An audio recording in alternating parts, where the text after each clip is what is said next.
तो इस प्रश्न में आपसे पूछ रहे अंतरराष्ट्रीय प्रसन्नता दिवस कब मनाया गया। वर्ल्ड हैप्पीनेस डे, तो आंसर होगा 20 मार्च को।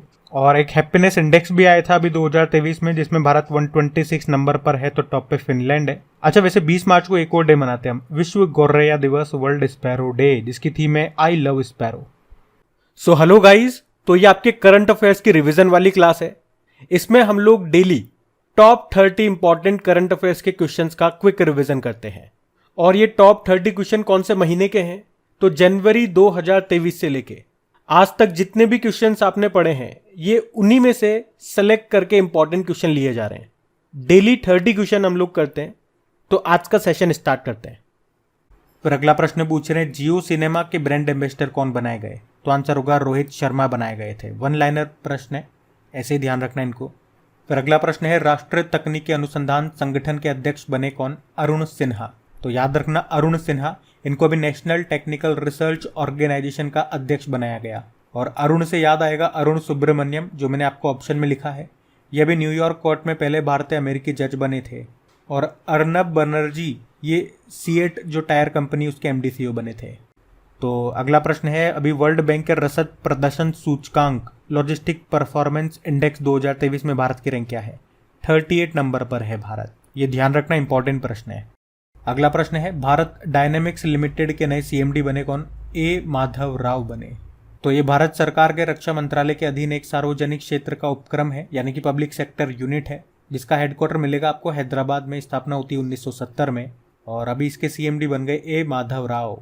बाकी आप जानते होंगे, ये कॉटन कॉरपोरेशन ऑफ इंडिया के सीएमडी बने थे ललित कुमार गुप्ता। नीति आयोग के सीईओ बने थे बीवीआर सुब्रमण्यम। और एसोचैम के नए अध्यक्ष बने थे अजय सिंह। फिर पूछ रहे हैं कि पूर्वोत्तर भारत का सबसे बड़ा बहुउद्देशीय इंडोर स्टेडियम ये कहाँ पे तैयार किया जा रहा है, तो आंसर होगा शिलोंग में। मेघालय की कैपिटल है शिलोंग। तो अभी शिलोंग के पोलो में जवाहरलाल नेहरू स्टेडियम का निर्माण शुरू हो गया है। और ये पूर्वोत्तर क्षेत्र में अपनी तरह का सबसे बड़ा इंडोर स्टेडियम होगा। देखो, मेघालय की कैपिटल आपने कहा शिलोंग होती है। मुख्यमंत्री हैं कॉनराड संगमा। और 3 जनजातियां ध्यान रखना, खासी, गारो और जयंतिया, ये तीनों आपको यहीं मिलेगी। यहाँ पे वांगला महोत्सव मनाया जाता है, ये बड़ा फेमस है यहाँ का। और बाल पक्रम नेशनल पार्क आपको यहाँ मिल जाएगा। नोकरेक नेशनल पार्क आपको यहाँ पे मिल जाएगा। अच्छा, आप मुझे बताओ, मेघालय में अभी वर्तमान में गवर्नर कौन है, ये आपके लिए प्रश्न है। फिर बताओ, अभी किसे राष्ट्रीय सुरक्षा परिषद सचिवालय में सैन्य सलाहकार के तौर पर नियुक्त किया गया, तो आंसर होगा संदीप सिंह को।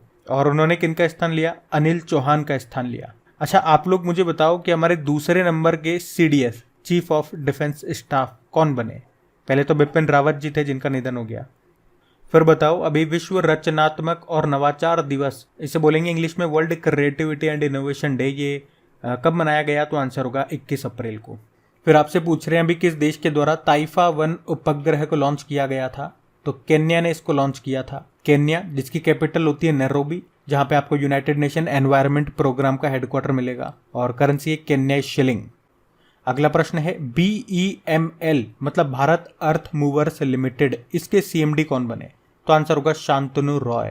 तो ये रक्षा मंत्रालय के तहत एक मिनी रत्न कंपनी है, जिसके भी सीएमडी बन गए शांतनु रॉय। इसका मुख्यालय आपको मिलेगा बंगलुरु में। वैसे अभी फिक्की के महासचिव सेक्रेटरी जनरल बने थे शैलेश पाठक। और आप जानते हो, फेडरल रिजर्व बैंक की पहली उपाध्यक्ष बनी थी सुष्मिता शुक्ला। और सशस्त्र सीमा बल के महानिदेशक बनी थी कौन, रश्मि शुक्ला। तो दोनों शुक्ला है, इसीलिए मैंने साथ साथ लिख दिए ताकि आप कंफ्यूज ना हो, ध्यान रखना। अगला प्रश्न है, स्टार स्पोर्ट्स के ब्रांड एम्बेसडर बने कौन, ऋषभ पंत बने थे। अगला प्रश्न है, किस देश के क्रिकेटर गैरी बैलेंस ने क्रिकेट के सभी फॉर्मेट से संन्यास ले लिया, तो आंसर होगा इंग्लैंड। इंग्लैंड के पूर्व क्रिकेटर थे ये गैरी बैलेंस, जिन्होंने भी क्रिकेट के सभी फॉर्मेट से संन्यास ले लिया। वैसे मैं आपको बता दूं, ये जो गैरी बैलेंस है ना, ये मूल रूप से जिम्बाब्वे के हैं। और एक और पॉइंट मैं आपको इनसे बता दूं कि वे 2 अलग अलग देशों की ओर से टेस्ट क्रिकेट खेलते हुए शतक जमाने वाले या शतक लगाने वाले विश्व के दूसरे बल्लेबाज हैं। अब आप जानना चाहोगे कि तो फिर पहला ऐसा करने वाले क्रिकेटर कौन थे, तो आंसर होगा केपलर वेसल्स। वे ऑस्ट्रेलिया और साउथ अफ्रीका की ओर से खेलते हुए उन्होंने शतक लगाया था। फिर आपको बताना है, और ये अच्छा प्रश्न है, काफ़ी इंपॉर्टेंट जानकारियाँ मिलेगी आपको। क्या है प्रश्न कि राष्ट्रीय पंचायती राज दिवस ये कब मनाया जाता है, तो आंसर होगा 24 अप्रैल को मनाया जाता है। अच्छा, अगर आपसे पूछे कि फादर ऑफ लोकल गवर्नेंस यानी कि स्थानीय स्वशासन प्रणाली का जनक किन्हें माना जाता है? तो आंसर होगा लॉर्ड रिपन को। और आप जानते हो 1957 में बलवंत राय मेहता समिति बनाई गई थी, जिसकी सिफारिश पे 2 अक्टूबर 1959 को त्रिस्तरीय पंचायती राज व्यवस्था की शुरुआत होती है। कहाँ से? राजस्थान के नागौर से। खुद जवाहरलाल नेहरू जी ने इसकी शुरुआत की थी। फिर 1992 में 73वां संविधान संशोधन हुआ, जो 24 अप्रैल 1993 में पारित हुआ, और इसके द्वारा ही पंचायती राज को संविधान के भाग 9 में शामिल किया गया था। और आर्टिकल कौन सा है? 243 से 243O। और ये 73वां संविधान संशोधन ये 24 अप्रैल को लागू हुआ था। इसी कारण से हम 24 अप्रैल को ये दिन मनाते हैं राष्ट्रीय पंचायती राज दिवस के रूप में। वैसे अगर मैं आपसे पूछूं एक प्रश्न कि इस बार जो 17वां प्रवासी भारतीय सम्मेलन हमने मनाया ना 2023 में, आपको बताना है कहाँ पे मनाया और इसमें चीफ गेस्ट कौन थे, किस देश के थे और उनका नाम क्या था। अब मैंने इतनी इंपॉर्टेंट जानकारी आपको दी है तो एक प्रश्न तो बनेगा ना, मैं पूछूंगा आपसे, तो प्रश्न का उत्तर दो आप। और अगला प्रश्न देखो फिर क्या है। विश्व पुस्तक और कॉपीराइट दिवस ये कब मनाया जाता है? तो आंसर होगा 23 अप्रैल को मनाया जाता है। इंग्लिश में बोलोगे world book and copyright day. और ये भी अच्छा इंपॉर्टेंट प्रश्न है, देखो कि जल शक्ति मंत्रालय के द्वारा जारी जल निकायों की पहली गणना के अनुसार सर्वाधिक जलाशय वाला राज्य कौन सा है? तो आंसर होगा पश्चिम बंगाल। तो ये इंपॉर्टेंट क्यों है? क्योंकि जल शक्ति मंत्रालय ने इतिहास में पहली बार देश भर में जल स्रोतों की गणना की है। जल स्रोत मतलब वाटर बॉडीज, और इनमें जो प्राकृतिक जल स्रोत हैं वो भी आ गए, जो मानव निर्मित मैन मेड हैं वो भी आ गए, मतलब तालाब हो गया, टैंक हो गया, झील हो गया, ये सब इसमें आ गई। और इस रिपोर्ट में या इस डेटा में बताया गया पहले तो कि देश में कितने जल निकाय हैं, या जलाशय बोल दो या वाटर बॉडीज बोल दो, ये कितने हैं? तो 24,24,540 बताए गए। इस रिपोर्ट के अनुसार बात कर रहा हूं मैं आपको, जिसमें ग्रामीण क्षेत्रों में 97.1 परसेंटाइल है और शहरी क्षेत्रों में 2.9 परसेंटाइल है। और सबसे ज़्यादा ये जल निकाय वाटर बॉडीज ये किस राज्य में है? तो पश्चिम बंगाल में है।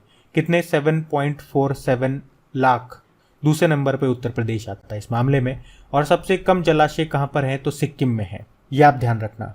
तो आपको उत्तर मिल गया प्रश्न का कि यही पूछा था प्रश्न में कि सबसे ज़्यादा जलाशय कहाँ पर है? तो आंसर होगा पश्चिम बंगाल में। और अगर आपसे पूछा जाए ना कि भारत का पहला प्रमाणित हर घर जल वाला राज्य कौन सा है? तो आंसर होगा गोवा है। और भारत का पहला प्रमाणित हर घर जल वाला जिला यह है मध्य प्रदेश का बुरहानपुर। फिर अगला प्रश्न पूछ रहे हैं कि वर्ष 2030 तक सरकारी विभागों में 100% इलेक्ट्रिक व्हीकल प्रयोग का लक्ष्य रखने वाला पहला राज्य कौन सा है? तो आंसर होगा उत्तर प्रदेश। और इसी तरह से लक्ष्य में 2-3 लक्ष्य याद रखना, जैसे कि भारत का शुद्ध शून्य कार्बन उत्सर्जन का, कार्बन न्यूट्रल होने का लक्ष्य है 2070 का। टीबी को खत्म करने का हमारा लक्ष्य 2025 है। तो मलेरिया को खत्म करने का लक्ष्य है 2030। और भारत के ऊर्जा स्वतंत्र बनने का लक्ष्य 2047 है। अच्छा, 2047 ये एक और बीमारी को खत्म करने का हमारा लक्ष्य है, ये आप लोग बताओ वो क्या है। और रेलवे में भी ध्यान रख लो, रेलवे का नेट जीरो कार्बन उत्सर्जन का लक्ष्य 2030 है। अगला प्रश्न है तेजस्वी कार्यक्रम ये कहाँ पे शुरू किया गया? तो आंसर होगा मध्य प्रदेश में।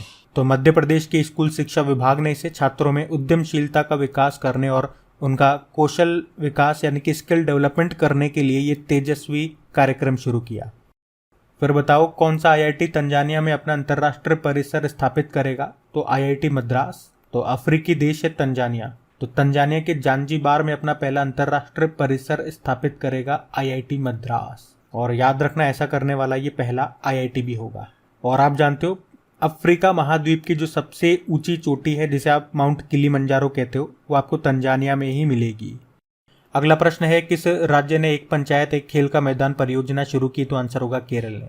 केरल के मुख्यमंत्री कौन है? पिनाराई विजयन है। और अभी इन्होंने ये परियोजना शुरू की है, एक पंचायत एक खेल का मैदान योजना। इसका मतलब क्या है कि हर पंचायत में एक उच्च गुणवत्ता हाई क्वालिटी वाले खेल के मैदान की स्थापना की जाएगी। अगला प्रश्न है अभी भारत सरकार ने युद्धग्रस्त सूडान से अपने नागरिकों को निकालने के लिए एक ऑपरेशन शुरू किया था, नाम बताओ। ऑपरेशन कावेरी है। और इसके लिए कौन सा जहाज गया था? हमारा आईएनएस सुमेधा गया था। और ऑपरेशन दोस्त ये क्या है? तो टर्की और सीरिया में भूकंप आया था ना, तो वहाँ पे मदद के लिए हमने ये ऑपरेशन दोस्त शुरू किया था। और ऑपरेशन गंगा यूक्रेन में फंसे भारतीयों को लाने के लिए हमने चलाया था जब रशिया ने वहाँ पे वॉर कर दिया था, हमला कर दिया था।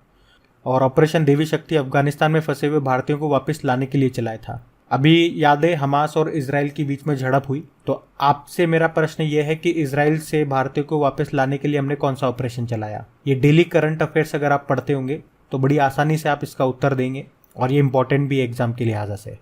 फिर आपसे पूछ रहे हैं अभी भारत में पहला डिजिटल साइंस पार्क ये कहाँ पे स्थापित किया गया, तो आंसर होगा केरल में। और केरल में भी कहाँ पे, केरल के तिरुअनंतपुरम में ये एक डिजिटल साइंस पार्क की नींव रखी थी प्रधानमंत्री नरेंद्र मोदी ने ही।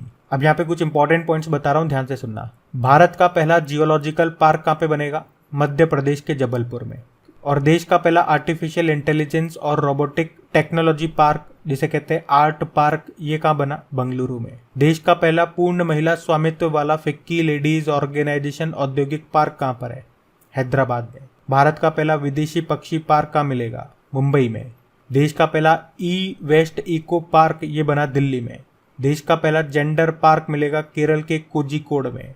और देश का पहला ग्राफीन नवाचार केंद्र पूछेंगे तो ये भी आपको मिलेगा केरल में। तो बहुत सारे इंपॉर्टेंट क्वेश्चन मैंने आपको रिवाइज करा है, इनको ध्यान में रखना। और हाँ, अगर आपने अभी तक वीडियो को लाइक नहीं किया तो इसे लाइक जरूर करना, और वीडियो पे पहली बार है तो सब्सक्राइब करके बेल आइकन को जरूर प्रेस करना। और आज का सेशन आपको कैसा लगा जरूर बताना। फिर बताओ, विश्व डाउन सिंड्रोम दिवस ये कब मनाया गया, तो आंसर होगा 21 मार्च को। तो हर साल 21 मार्च को हम ये वर्ल्ड डाउन सिंड्रोम डे के रूप में मनाते हैं, और इसकी थीम है हमारे साथ हमारे लिए नहीं। आपको बता दूं, डाउन सिंड्रोम जिसे ट्राइसोमी 21 के नाम से भी जाना जाता है, ये एक अनुवांशिक विकार है। इसमें बच्चा अपने 21वें गुणसूत्र की एक्स्ट्रा कॉपी के साथ पैदा होता है। अच्छा, वैसे 21 मार्च को कुछ और डेज भी होते हैं, जैसे कि 21 मार्च को वर्ल्ड पोइट्री डे भी होता है, विश्व कविता दिवस। 21 मार्च को अंतर्राष्ट्रीय नौरोज दिवस भी होता है। नौरोज का मतलब हो गया नया दिन। और 21 मार्च को नस्लीय भेदभाव के उन्मूलन के लिए अंतर्राष्ट्रीय दिवस भी होता है, ये भी आप ध्यान रखना। अगला प्रश्न है, अंतर्राष्ट्रीय वन दिवस कब मनाया गया, ये भी हमने 21 मार्च को ही मनाया। अच्छा, एक प्रश्न का जवाब दो कि भारत का पहला वन विश्वविद्यालय ये कहाँ पे स्थापित होगा, तो आंसर होगा तेलंगाना में। और पिछली बार आपने देखा होगा फॉरेस्ट रिपोर्ट आई थी, उसमें बताया गया था कि वनों के क्षेत्रफल के मामले में मध्य प्रदेश टॉप पर था। वहीं पे सबसे ज्यादा वनों में कहाँ पे वृद्धि देखी गई थी, तो आंध्र प्रदेश में। और प्रतिशत के मामले में हम बात करें सबसे ज्यादा वनों में वृद्धि कहाँ देखी गई, तो आंसर होगा मिजोरम में, ये भी याद रखना। अगला प्रश्न है, 2022 Christopher Martin Jenkins spirit cricket award का विजेता किसे घोषित किया गया, आसिफ शेख को। नेपाली क्रिकेटर बल्लेबाज हैं ये आसिफ शेख, जिनको 2022 Christopher Martin Jenkins spirit of cricket award का विजेता घोषित किया गया। तो ये जो पुरस्कार है ये हर साल बीबीसी के साथ मेरलबॉर्न क्रिकेट क्लब यूके के द्वारा दिया जाता है। अगला प्रश्न है, अभी हॉकी इंडिया ने पुरुष वर्ग का प्लेयर ऑफ द ईयर पुरस्कार किसे प्रदान किया, तो आंसर होगा हार्दिक सिंह को। तो हार्दिक सिंह ये भारतीय पुरुष हॉकी टीम के प्लेयर हैं और अभी इन्हीं को बेस्ट मेल प्लेयर चुना गया। जबकि महिला टीम की जो गोलकीपर है सविता पूनिया, उनको बेस्ट फीमेल प्लेयर चुना गया है। पुरुषों में तो हार्दिक सिंह को, महिलाओं में सविता पूनिया को। फिर अगला प्रश्न है, अभी हाल ही में वर्ल्ड हेल्थ ऑर्गेनाइजेशन ने partnership for healthy cities award 2023 से किस भारतीय शहर को सम्मानित किया, आंसर होगा बंगलुरु। वर्ल्ड हेल्थ ऑर्गेनाइजेशन, इसकी स्थापना होती है 7 अप्रैल को। हेडक्वार्टर जेनेवा स्विट्जरलैंड में है और अध्यक्ष इसके हैं टेड्रोस अधानोम। अगला प्रश्न है, इसरो ने INS-2B के ग्राउंड स्टेशन का उद्घाटन कहां पे किया, तो आंसर होगा भूटान में। आपको याद हो तो हमने पढ़ा था कि इसरो ने PSLV C54 यानी कि C54 रॉकेट को लॉन्च किया था, और उस लॉन्च व्हीकल से भूटान का एक सैटेलाइट उन्होंने लॉन्च किया था जिसी का नाम था INS-2B। उसके साथ एक अर्थ ऑब्जर्वेटरी सैटेलाइट 06 को भी लॉन्च किया था।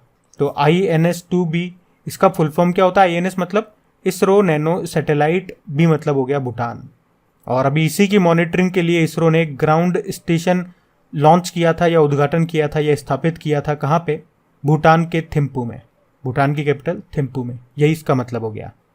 अच्छा, इसरो की स्टैटिक में आपको एक बार फिर से रिवाइज करा दूं। इसरो की फुल फॉर्म होती है इंडियन स्पेस रिसर्च ऑर्गेनाइजेशन, स्थापना होती है 1969 में, हेडक्वार्टर है बंगलुरु में और इसके चेयरमैन कौन है, S सोमनाथ हैं। और इसरो का मोटो होता है space technology is in service of human kind. फिर बताओ, अभी विश्व जल दिवस कब मनाया गया था, तो आंसर होगा 22 मार्च को। 22 मार्च को मनाते हैं आप वर्ल्ड वाटर डे के रूप में। वैसे 22 मार्च को बिहार दिवस भी होता है।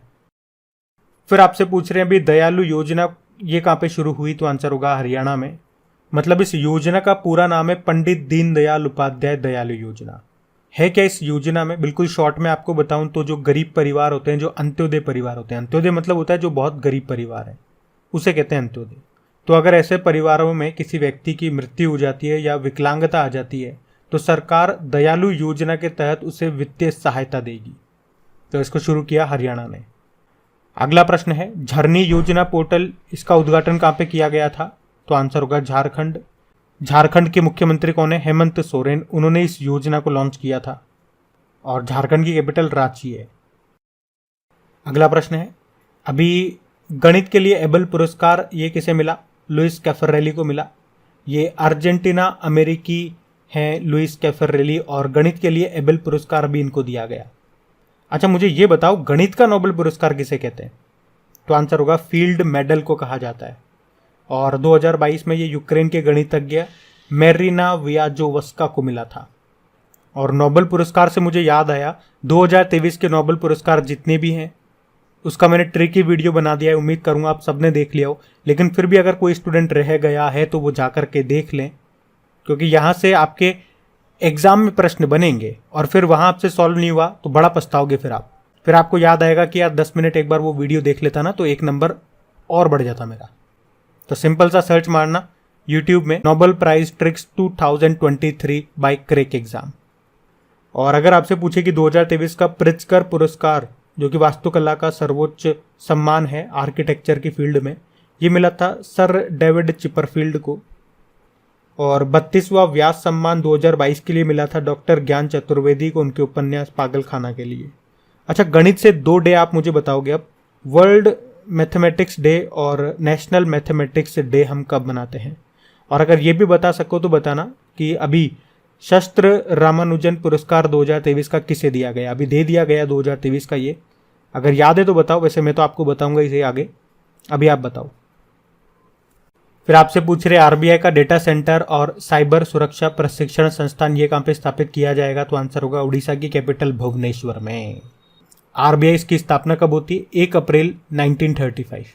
हेडक्वार्टर मुंबई में है। और इसका पूछे राष्ट्रीयकरण कब हुआ था? 1 जनवरी 1949 को। आरबीआई की स्थापना किस समिति की सिफारिश पे होती है? तो यंग हिल्टन आयोग। इसके वर्तमान में तो गवर्नर है शक्तिकांत दास, 25वें नंबर के हैं, लेकिन इसके पहले ब्रिटिश गवर्नर थे ऑसबॉर्न स्मिथ और पहले इंडियन गवर्नर थे सीडी देशमुख, ये भी ध्यान रखना।